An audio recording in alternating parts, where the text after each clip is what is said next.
Hey everyone, welcome back to my channel. If you're new here, my name's Rachel. I've been in anorexia recovery for a year now. I'm also autistic, and today I'm not talking about any of that. I'm talking about OCD. No one actually knows this because I've never mentioned this online, but I actually have OCD. I've been struggling with OCD for probably around 7 years now. I've been through CAMS for OCD. It's really affected me, and I just wanted to make this video to kind of spread awareness on what OCD is, treatments for OCD, misconceptions about OCD, because we've all heard the phrase, oh, I'm a bit OCD, and for someone who has clinically diagnosed OCD and really struggles with it, that is really invalidating. So yeah, I hope you guys enjoy. If you do, make sure to give it a massive thumbs up, subscribe if you're new, and yeah, let's go.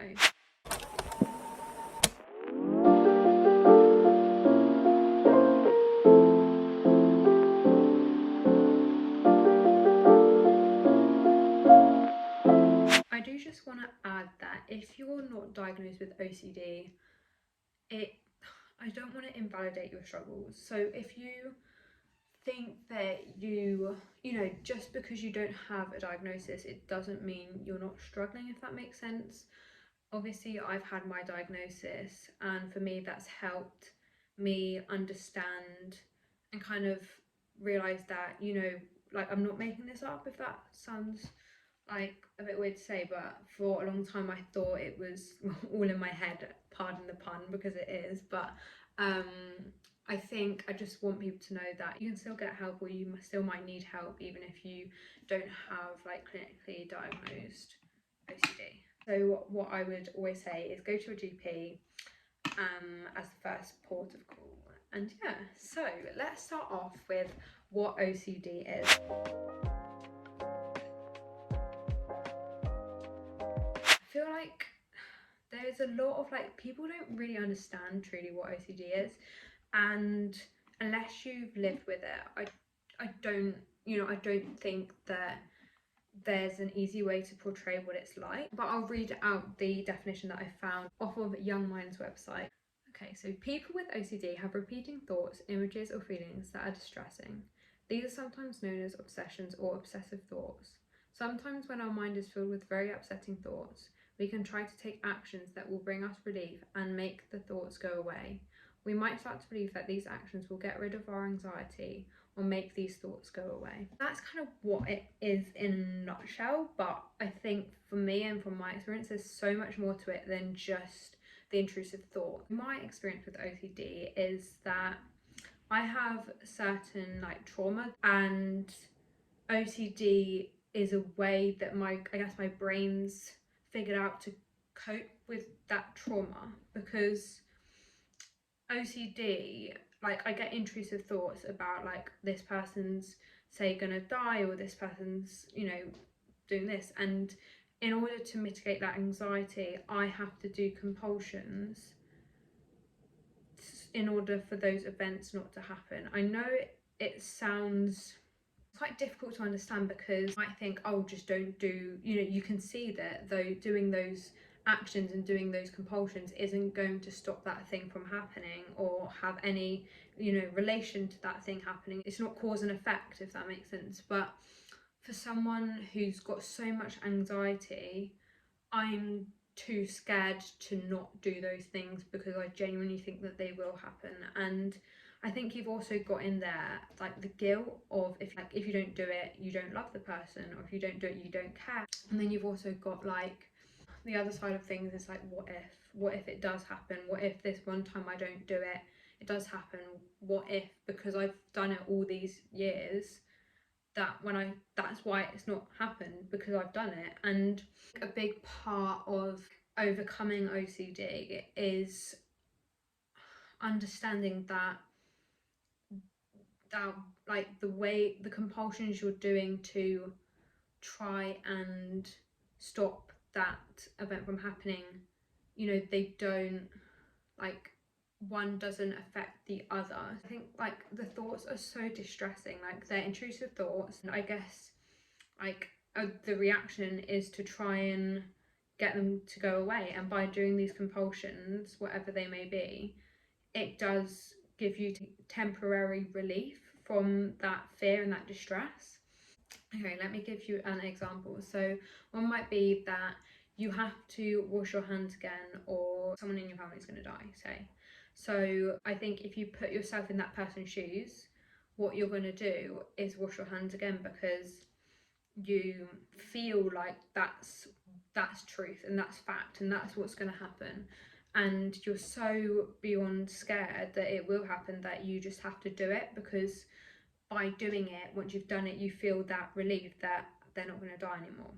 And I know from an external perspective, I'm very aware that it might sound like it's quite like almost far-fetched, but the thing is, in the moment, it is so real, and it is real because that's what you're experiencing and that's what it's like. And I think like I think a lot of what people don't really realize is that OCD is a constant battle. It's 24/7. Like I could have 40 compulsions that I had to perform in a day, say, and it's so frequent. It's like because the relief from doing the compulsion, it's only temporary, it's only a couple of minutes or even seconds sometimes, you know? So you'll get another intrusive thought and then it will happen again, and you can see the cycle just keeps going and going because, you know, every time you do it, you get that tiny bit of relief. So then you're craving that relief from the anxiety. So when another intrusive thought happens, you do it. But the thing with doing these compulsions and why it is so life limiting is because it's all the time, it stops you from doing things. Like for me, I've never spoken about this before, but I can't touch my fridge handle because I'm scared of the germs, and then if I touch the germs then I'm gonna have to wash my hands, and then if I wash my hands, you know, there's this fear of someone's gonna get sick. It's really difficult to manage that because, as you can imagine, like, you know, it's hard. It also, you know, sometimes it could be like I can't do a certain thing because I'm just so scared something will happen. And I think there is things that I have missed out on in my life. Like I haven't been on school trips, I haven't been to sleepovers, I haven't done this because I'm so scared of this thing happening. And I think, you know, it's so much more than just doing, you know, a compulsion. They all add up and they all affect your everyday life because it's this battle that only you like are experiencing. It's difficult to explain to people why you're doing it. So say if I perform a compulsion in like the supermarket, you know, I can't really explain to people what I'm doing, and you know, I feel in myself that I feel like I'm very aware of other people looking at me, and then that, you know, that makes it difficult to maybe go back to, you know, to go to those places and access those places because you're scared of, you know, what people think and stuff. So yeah, I hope that gives a little overview of what OCD is.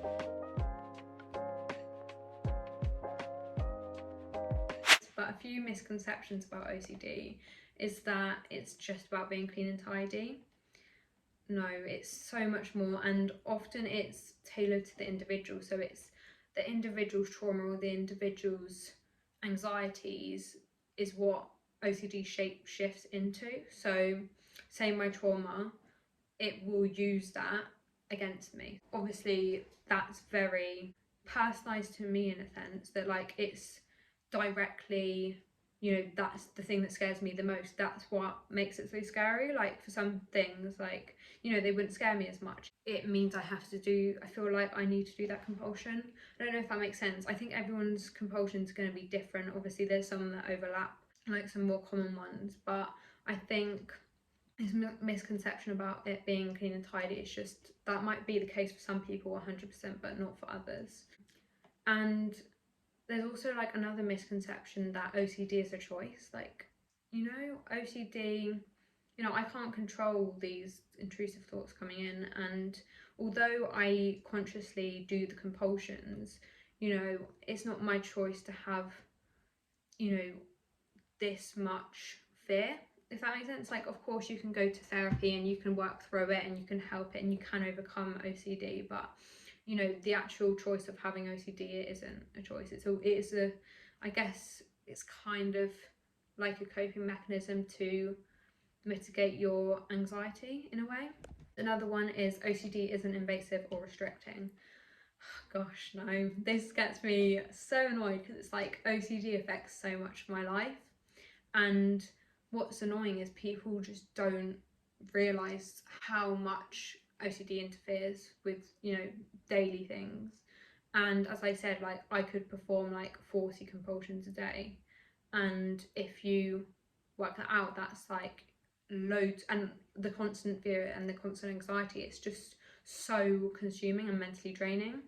And as I said, like it stopped me from doing so many different things. And for everyone, it is invasive and restricting because, you know, you've constantly got these intrusive thoughts coming in.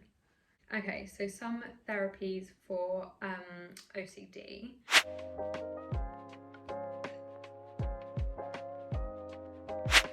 I think it was CBT.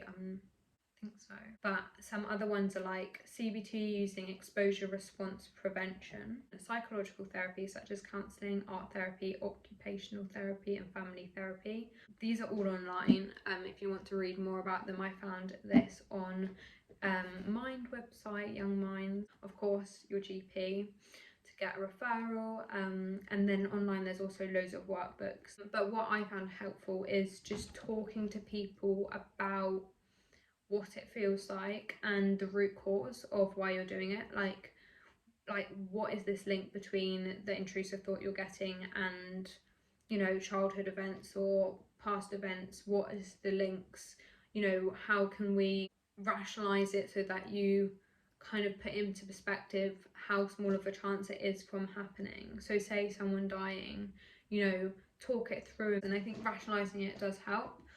But yeah, I would definitely like look at the workbooks if you feel like that would suit you quite well. But I think also don't underestimate the power of like talking to someone about it and, you know, explaining what it's like for you, and also like trying to ways to other coping mechanisms, I guess. I also wanted to talk a bit about the relationship between OCD and anorexia from my experience, because I haven't heard anyone talk about this.